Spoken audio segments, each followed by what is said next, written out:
इस सेशन में आप लोग 10th से प्रमोट होकर के 11th क्लास में आए हो, 11वीं क्लास में आए हो। 11वीं क्लास में आने पर आपको शब्दों का चयन करना होता है, विषयों का चयन करना होता है, सब्जेक्टों का चयन करना होता है कि हमें कौन से विषय कौन से सब्जेक्ट लेने हैं। आर्ट्स के विद्यार्थी हो, आर्ट्स में आपको कौन सा सब्जेक्ट लेना है, तो ये आपकी बुद्धि की योग्यता के आधार पर आप इसका निर्णय लेते हो। आप या तो आप खुद ही इस चीज़ में सक्षम हो कि हमें किस सब्जेक्ट को लेना है और इसमें हमें कितनी पारंगता को प्राप्त करना है, या फिर आपके मम्मी पापा या आपका कोई गार्जियंस ऐसा हो, कोई रिश्तेदार ऐसा हो जो आपको ये मार्गदर्शन कर दे सके कि हमें किस सब्जेक्ट का चयन करना है। यदि आपने इन सारी प्रक्रियाओं को निभा करके, सारी प्रक्रियाओं को पूर्ण करके आपने चयन कर लिया, और मान लीजिए आपके चयनित 3 शब्दों में संस्कृत साहित्य आपका है, यदि आपने संस्कृत साहित्य को चुन लिया है तो 11th में संस्कृत साहित्य का चयन करने के बाद में आपको अध्ययन करना होगा कि संस्कृत में हमें क्या पढ़ना है, क्या करना है, किस हिसाब से चलना है। तो पहली बात तो मैं आपको ये एक परामर्श देना चाहूँगा कि यदि आप सभ्य मार्ग पर चलते हो, जो एक नागरिक की सभ्यता का प्रतीक होता है, एक नागरिक को कौन कौन से कर्म करने चाहिए और कौन कौन से कर्म नहीं करने चाहिए, सादगी से जीवन जीने में हमें क्या लाभ है, अगर सादगीपूर्ण जीवन नहीं जीते हैं तो हमारा जीवन कहाँ जाके रुकेगा, और सादगीपूर्ण जीवन जीते हैं तो हमें इसके क्या लाभ हैं। यदि आप वास्तव में सादगीपूर्ण जीवन जीते हो, विनम्रता का पालन करते हो, अनुशासन का पालन करते हो, हमेशा जीवन में सत्य को धारण करते हो, हमेशा कभी किसी जीव को दुखी नहीं देखना चाहते हो, तो आपको निश्चित रूप से संस्कृत भाषा का चयन करना चाहिए।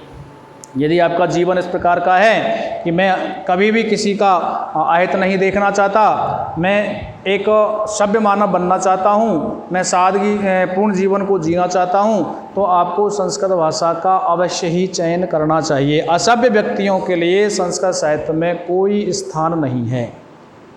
यदि हमारा आचरण ठीक नहीं है तो हमें संस्कृत साहित्य को नहीं लेना है। यदि हमारा आचरण सही है, सबसे पहले संस्कृत भाषा संस्कारों से युक्त भाषा ही संस्कृत भाषा है, इसको देव भाषा भी कहा गया है। यदि हमने संस्कृत का आवरण कर लिया, यदि हमने संस्कृत को धारण कर लिया, संस्कृत भाषा का चयन कर लिया, तो हमको भी संस्कृत के अनुरूप बनना होगा, तब जाकर के हम संस्कृत को पूर्ण रूप से हम संस्कृत का वर्ण कर पाएंगे।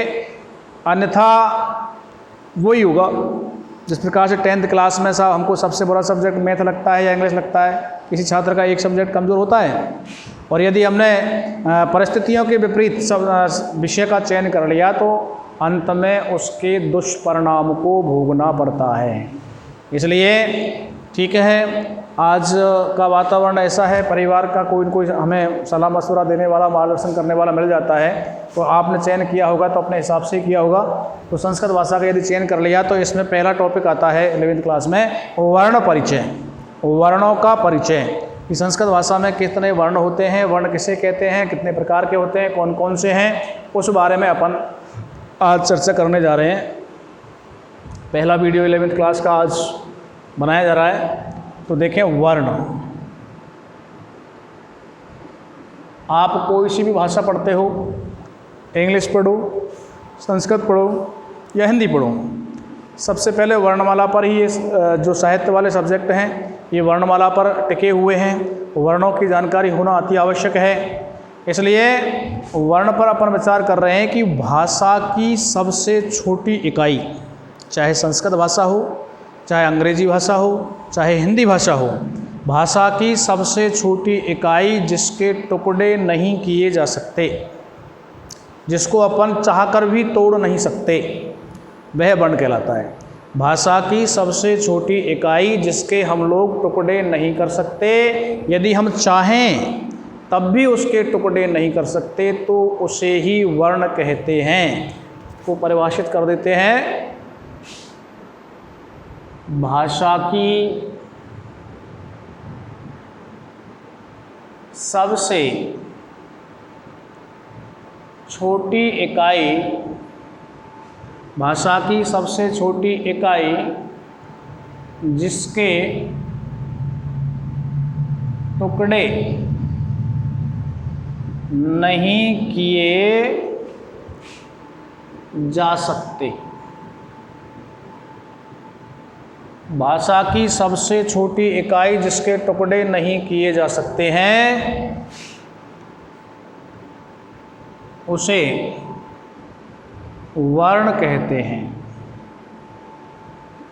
भाषा की सबसे छोटी इकाई जिसके टुकड़े नहीं किए जा सकते उसे वर्ण कहते हैं।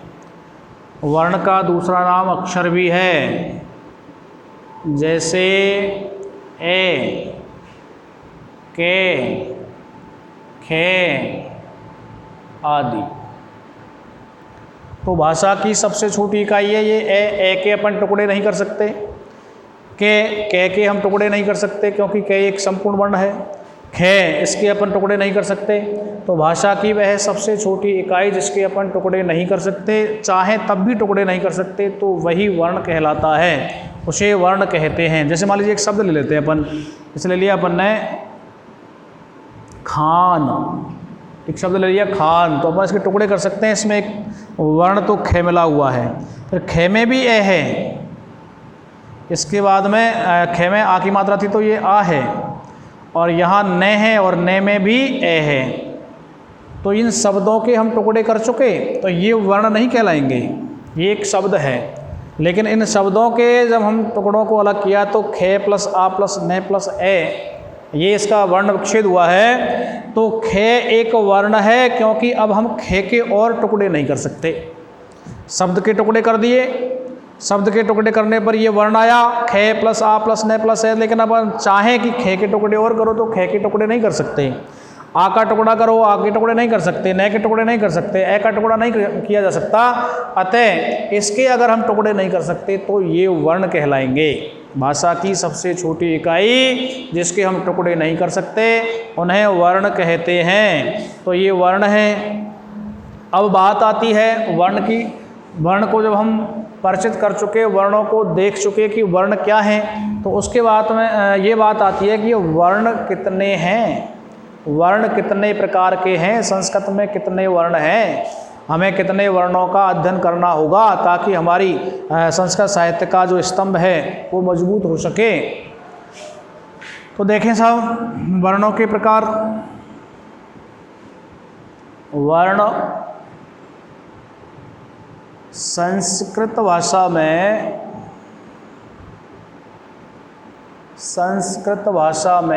वर्ण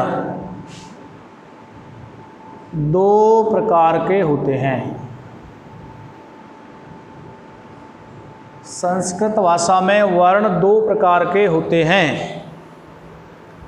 नंबर एक अच यानी स्वर वर्ण, नंबर दो हल यानी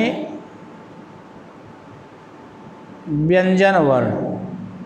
मुख्य रूप से ये संस्कृत भाषा में दो प्रकार के वर्ण होते हैं, एक अचवर्ण स्वर वर्ण, एक हल वर्ण यानी व्यंजन वर्ण। आगे इनको विस्तार से एक एक को देखते हैं। अचवर्ण क्या होता है, हल वर्ण क्या होता है, यानी स्वर वर्ण कौन कौन से हैं, स्वर कहते किसे हैं, ये कितने प्रकार के हैं और संख्या में कितने हैं, इनकी विस्तार से अपन जानकारी लेते हैं। जैसे पहला है हमारा अचवर्ण यानी स्वर वर्ण।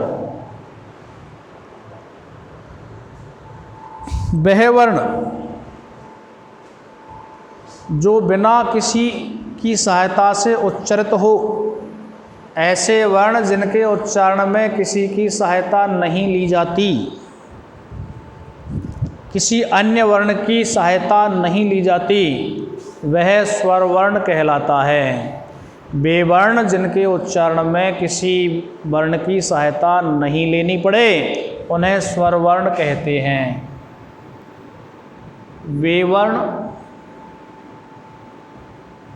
जिनके उच्चारण में किसी अन्य वर्ण की सहायता नहीं ली जाती है, अर्थात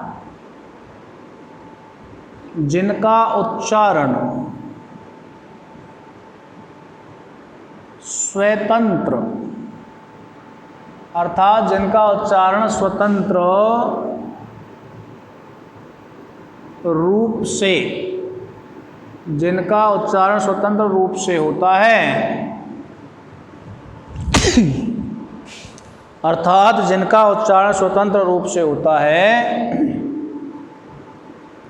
उन्हें ही स्वर वर्ण कहते हैं। जिनका उच्चारण स्वतंत्र रूप से होता है उन्हें ही स्वर वर्ण कहते हैं। जैसे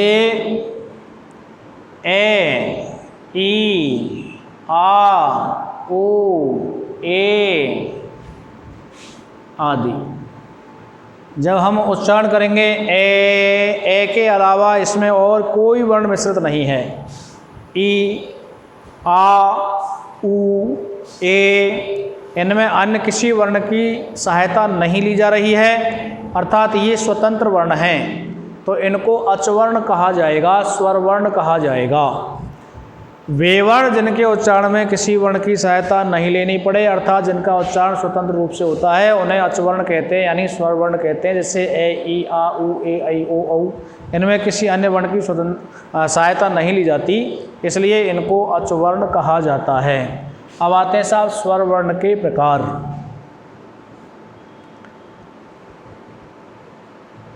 स्वर, हाँ पहले संख्या ले लेते हैं। ये स्वर वर्ण संस्कृत में ये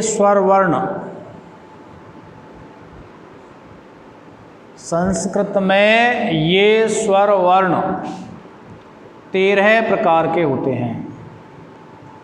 संस्कृत में ये स्वर वर्ण कुल 13 होते हैं। कौन कौन से हैं वो 13?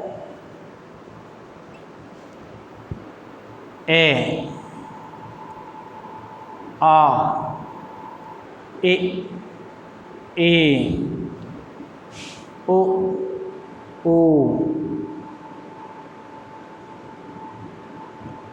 रे, बड़ी रे, रे, ए, ऐ, ओ, औ। ए, आ, ई, उ, री, ली, ए, ऐ, ओ, औ। 13 स्वर हैं। 1, 2, 3, 4, 5, 6, 7, 8, 9, 10, 11, 12, 13। तो संस्कृत भाषा में कुल 13 स्वर वर्ण हैं। ए, आ, ई, उ, री, ली, ए, ऐ, ओ, औ। अब देखते हैं साहब आगे। इन स्वरों को 3 भागों में बांटा गया है।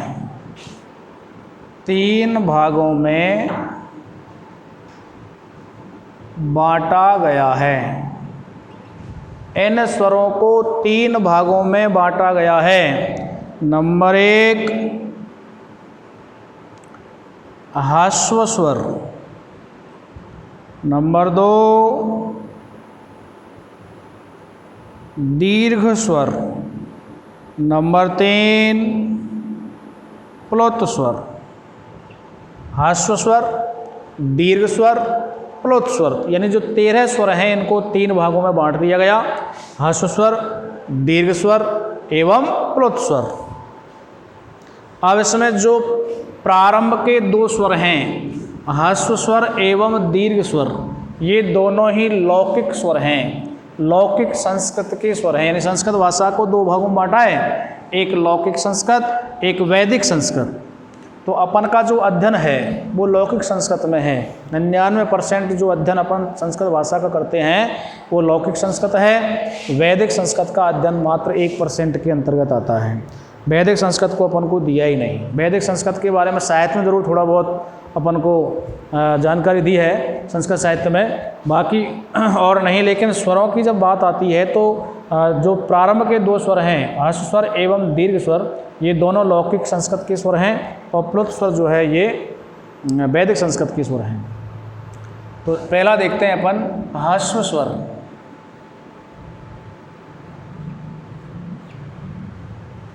वे स्वर जिनके उच्चारण में अल्प समय लगे।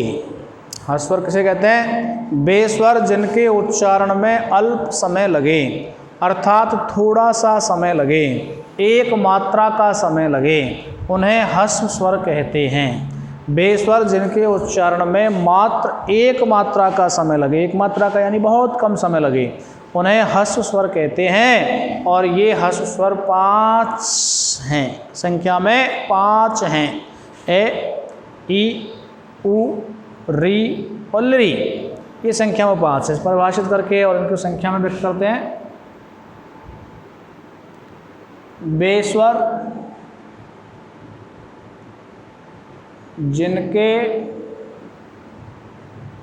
उच्चारण में, वे स्वर जिनके उच्चारण में अल्प समय यानी एक मात्रा का समय, एक मात्रा का समय लगे। वे स्वर जिनके उच्चारण में अल्प समय यानी एक मात्रा का समय लगे तो उन्हें ह्रस्व स्वर कहते हैं। वे स्वर जिनके उच्चारण में अल्प समय यानी केवल एक मात्रा का समय लगे उन्हें ह्रस्व स्वर कहते हैं। ये संख्या में 5 हैं। ये संख्या में 5 हैं। ए, ई, उ, री एवं ली, ये 5 हैं। ए, ई, उ, री, ली। ह्रस्व स्वर केवल 5 हैं। ए, ई, उ, री, ली। इसी प्रकार दीर्घ स्वर को देखते हैं। नंबर 2 दीर्घ स्वर। वे स्वर जिनके उच्चारण में दुगना समय लगे यानी 2 मात्राओं का समय लगे उन्हें दीर्घ स्वर कहते हैं। ये संख्या में 8 हैं। वे स्वर जिनके उच्चारण में 2 गुना, वे स्वर जिनके उच्चारण में 2 गुना अर्थात 2 मात्राओं का समय, 2 गुना अर्थात 2 मात्राओं का समय लगे उन्हें दीर्घ स्वर कहते हैं। वे स्वर जिनके उच्चारण में 2 गुना अर्थात 2 मात्राओं का समय लगे उन्हें दीर्घ स्वर कहते हैं। ये संख्या में 8 हैं। दीर्घ स्वर संख्या में 8 होते हैं। दीर्घ स्वर 8 प्रकार के होते हैं। संख्या में टोटल ये 8 हैं। कौन कौन से? आ, ए, अपन ए का उच्चारण करते हैं ए, लेकिन जब दीर्घ स्वर का उच्चारण करेंगे आ, दुगना समय लग गया, 2 मात्राओं का समय लग गया। अल्प समय लगे यानी एक मात्रा का समय लगे वो लघु स्वर, 2 मात्राओं का समय लगे वो दीर्घ स्वर। ई, ऊ, री जिसको आप बड़ी री बोलते हो, और री का दीर्घ होता नहीं है। पांचवा है आपका ए, छठवा है आई, सातवां है ओ, और आठवां है औ। इस प्रकार ये 8 दीर्घ स्वर हैं। आ, ई, ऊ, री, ए, आई, ओ, औ। 5 लघु, 8 दीर्घ हो गए 13। अब सोचेंगे साहब के प्लस स्वर कहाँ बचे, ये तो 13 हो गए, फिर प्लस स्वर कहाँ है? तो इन्हीं दीर्घ में से और लघु स्वरों में से ही प्लस स्वर होता है। ये मैंने पहले भी कहा था कि लौकिक संस्कृत जो है, लौकिक संस्कृत में केवल 2 प्रकार के हैं, ह्रस्व स्वर और दीर्घ स्वर। लेकिन प्लुत स्वर जो है ये वैदिक संस्कृत का है। जिस प्रकार से आप मैथ पढ़ते हो, मैथ में जैसे आपने जोड़ किया बाकी की, तो एक तो जो आपको पहली दूसरी क्लास में बताया जाता है कि 2 2 4 2 6 2 8 2 10 इस प्रकार जोड़ दिया। एक आप सूत्र से जिसका जोड़ लगाते हो तो वो वैदिक गणित है, और एक लौकिक गणित है। तो इस प्रकार से लौकिक संस्कृत और वैदिक संस्कृत, तो लौकिक संस्कृत के लघु स्वर और दीर्घ स्वर हुए, लेकिन प्लुत स्वर किसका है? वैदिक संस्कृत का है। तो ये अलग से है। नंबर 3 प्लुत स्वर, वे स्वर जिनके उच्चारण में तिगुना समय लगे, अर्थात 3 मात्राओं का समय लगे, उन्हें प्लुत स्वर कहते हैं। वे स्वर जिनके उच्चारण में तिगुना अर्थात 3 मात्राओं का, तिगुना अर्थात 3 मात्राओं का समय लगे, उन्हें प्लुत स्वर कहते हैं। वे स्वर जिनके उच्चारण में तिगुना अर्थात 3 गुना उच्चारण करते समय 3 गुना समय लगे, उन्हें प्लुत स्वर कहते हैं। जैसे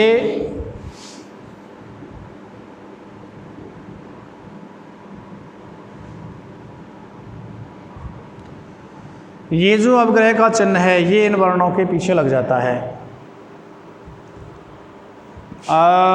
जैसे आप ओम लिखते हो,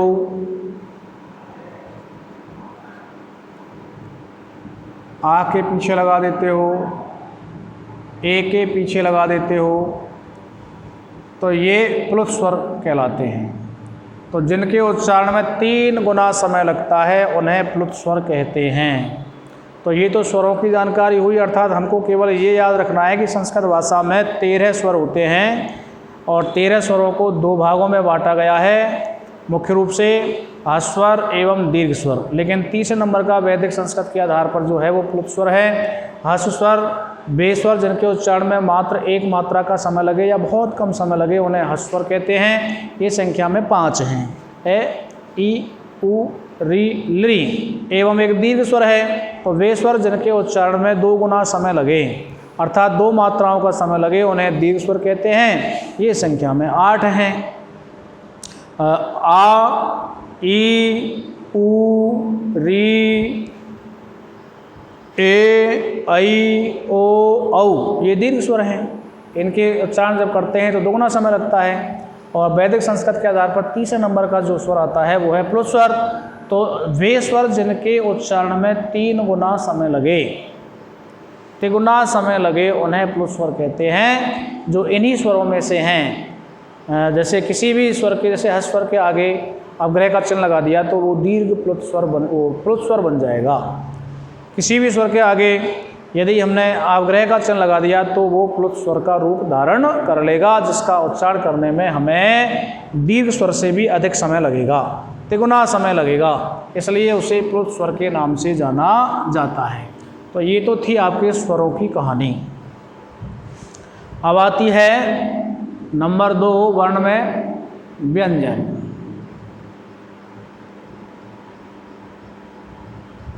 जिसको संस्कृत में कहते हैं हल वर्ण, व्यंजन वर्ण या हल वर्ण। जैसा कि आपने स्वर वर्ण को परिभाषित किया था कि वे वर्ण जिनके उच्चारण में किसी वर्ण की सहायता नहीं लेनी पड़े, अर्थात जिनका उच्चारण स्वतंत्र रूप से होता है, उन्हें स्वर वर्ण कहते हैं। उसके विपरीत व्यंजन वर्ण की परिभाषा है वे वर्ण जिनके उच्चारण में स्वरों की सहायता लेनी पड़े। वे वर्ण जिनका उच्चारण स्वरों की सहायता से होता है उन्हें हल वर्ण अथवा व्यंजन वर्ण कहते हैं।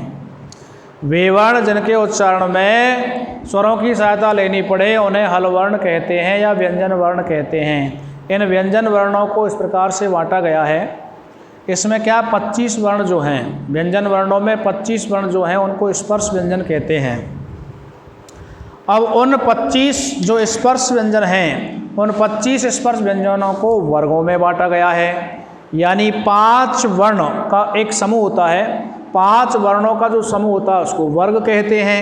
इस प्रकार से इन 25 स्पर्श व्यंजनों में 5 वर्ग हैं। इनको 5 वर्गों में बांटा गया है। जैसे आपकी पहली लाइन के से प्रारंभ होती है, दूसरी लाइन चे से प्रारंभ होती है, तीसरी लाइन टे से प्रारंभ होती है, चौथी लाइन पे से प्रारंभ होती है, एक ते से प्रारंभ होती है। तो जैसे आपकी पहली लाइन के से प्रारंभ होती है तो इसमें 5 वर्ण आते हैं, के, खे, गे, घे, णे। तो इसको एक के वर्ग पहले वर्ण के नाम से जाना जाएगा, के वर्ग। दूसरे को चे वर्ग, तीसरे को टे वर्ग, चौथे को ते वर्ग, पांचवे को पे वर्ग। तो के वर्ग में 5 वर्ण हुए, के, चे, टे, ते, पे। और चे वर्ग में 5 वर्ण हुए, चे, टे, चे, छे, जे, झे, णे। के वर्ग में के, खे, गे, घे, णे। चे वर्ग में चे, छे, जे, झे, णे। टे वर्ग में टे, ठे, डे, डे, णे। ते वर्ग में ते, थे, दे, दे, णे। पे वर्ग में पे, फे, वे, वे। इस प्रकार से के वर्ग में 5, चे वर्ग में 5, टे वर्ग में 5, ते वर्ग में 5 और पे वर्ग में 5। तो 25 जो ये वर्ण हैं इनको कहते हैं स्पर्श वर्ण या स्पर्श व्यंजन। ठीक है, तो आज स्वर वर्ण पूर्ण हुए और व्यंजन वर्णों की थोड़ी सी जानकारी आपको दी गई। इस प्रकार से इन वर्णों को भाषा के आधार पर इन वर्णों को अध्ययन करके अपन अपनी भाषा को मजबूत बनाएंगे, स्तंभ को मजबूत बनाएंगे। आगे व्यंजन वर्ण जो है इसको अगली वीडियो में आपके सामने प्रस्तुत किया जाएगा।